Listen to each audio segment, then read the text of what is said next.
Right. ఇప్పుడు ఇంత అన్యాయం జరిగింది కదమ్మా, మీరేం కోరుకుంటున్నారు, ఏం డిమాండ్ చేస్తున్నారు? మాకు మంచిగా కావాలి, న్యాయం కావాలి, న్యాయం జరగాలి. ఇటు పోయి ఇట్లా కొట్టుడు న్యాయం కాదు. ఏమి వాళ్ళని కొట్టలేరు, వీళ్ళనే కొట్టిర్రు.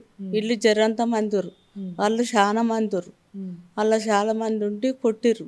కొట్టిన కానీ అందరిని లోపలికి జరంత మందిరు అని పోలీసు వాళ్ళు వచ్చి లోపలికి నూకిరు.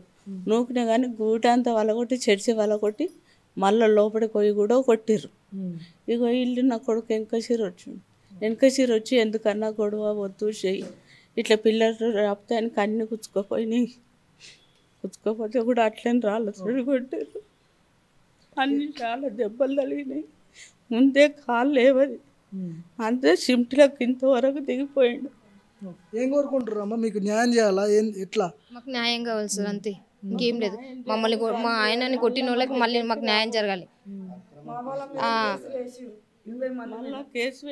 20 మంది మీద రిటర్న్ కేసు వేసిర్రు. మేము కేసు పెట్టినాక కూడా వాళ్ళకి పలుకుబడి ఉంది కాబట్టి వాళ్ళది ఒక అర్ధ గంటలో కేసు బుక్ అయితే మాది కొట్టిన 2వ రోజుకు కేసు బుక్ చేసిర్రు. ఎంత అన్యాయం ఉందో ఈ వ్యవస్థ చూడండి. అందుకోసం అంటున్నాం, న్యాయం జరగాలి. వాళ్ళు ఏ కక్షతోటి కొట్టిర్రు, మా 20 మంది పైన ఎవరిపైన కేసు పెట్టిరో వాళ్ళని మొత్తం కేసు కొట్టేయాలి. కొట్టిన వాళ్ళు ఎందుకు, ఏ ఉద్దేశంతో కొట్టారు, ఏం కక్షలు లేవు వాళ్ళకు. మాకు ప్రేమపూర్వకంగానే గ్రామంలో ఉండేవాళ్ళం. అంత కోపం ఎందుకు వచ్చింది? జై శ్రీరామ్ అని ఎందుకు దేవుని నామము ఉద్దేశించి మన క్రైస్తవులను కొట్టిరు. అది మాకు న్యాయం జరగాలి. దయచేసి పెద్దలకు చిన్నలకు అందరికి చెప్తున్నాము, మాకు న్యాయం జరిగేటట్టు చూడండి. జొన్నవాడ గ్రామంలో దళితులకు క్రైస్తవులకు ఆ బీసీ వాళ్ళు ఎందుకు కొట్టారో వాళ్ళు మాకు చెప్పాలి. కేసు మేము విత్డ్రా చేసుకోం, కానీ మా పైన కేసులు పెట్టిన వాళ్ళను విత్డ్రా చేసుకోమని చెప్పండి.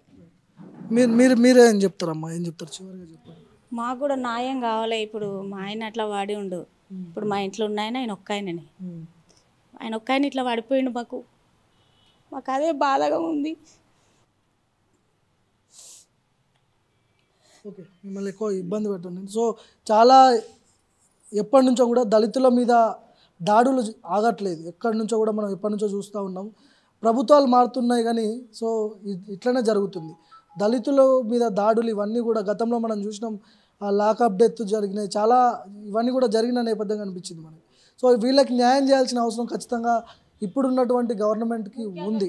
వీళ్ళు కేసులు కొట్టేయండి అని వేడుకుంటున్నారు. కేసులు పెట్టిరా అమ్మ మీ మీద? ఎన్ని కేసులు పెట్టిరు? 20 కేసులు పెట్టిరా?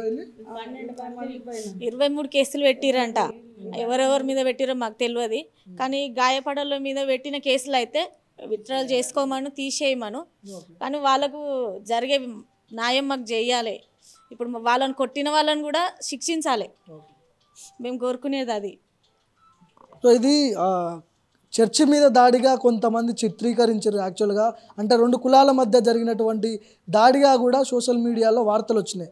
యాక్చువల్గా 2 కులాల మధ్య జరిగినటువంటి సిచ్యువేషన్ కాదు, ఒక సందర్భంలో గొడవ అయింది. వీళ్ళు చర్చిలోకి వెళ్ళి దాక్కున్నారు. దాని తర్వాత చర్చిలోకి ఎంటర్ అయ్యి వాళ్ళు చర్చి మీద దాడి చేయడం జరిగింది. వీళ్ళ మీద కూడా దాడి చేయండి, చాలా పెద్ద ఎత్తున గాయపడ్డారు. వీళ్ళందరూ కూడా తలలు పగిలినాయి. వీళ్ళ మీద మళ్ళీ రిటర్న్ కేసులు పెట్టారంట. మాజీ ఎంపీటీసీ, సర్పంచ్, కాంగ్రెస్ బీఆర్ఎస్కి సంబంధించిన నాయకులు ఇందులో ఇన్వాల్వ్ అయ్యారంట. వీళ్ళ మీద కేసులు పెట్టారంట. వీళ్ళు కేసులు విత్డ్రా చేసుకోవాలి, ఖచ్చితంగా కేసులు తీసేయాలి మా మీద అని వాళ్ళు వేడుకుంటున్నారు. సో ఇది జన్వాడలో జరిగినటువంటి దారుణమైన సంఘటన. ఇది ఖచ్చితంగా గవర్నమెంట్ దృష్టికి వెళ్ళాలి. వీళ్ళకి న్యాయం చేసే దిశగా కూడా ప్రయత్నం చేయాలి.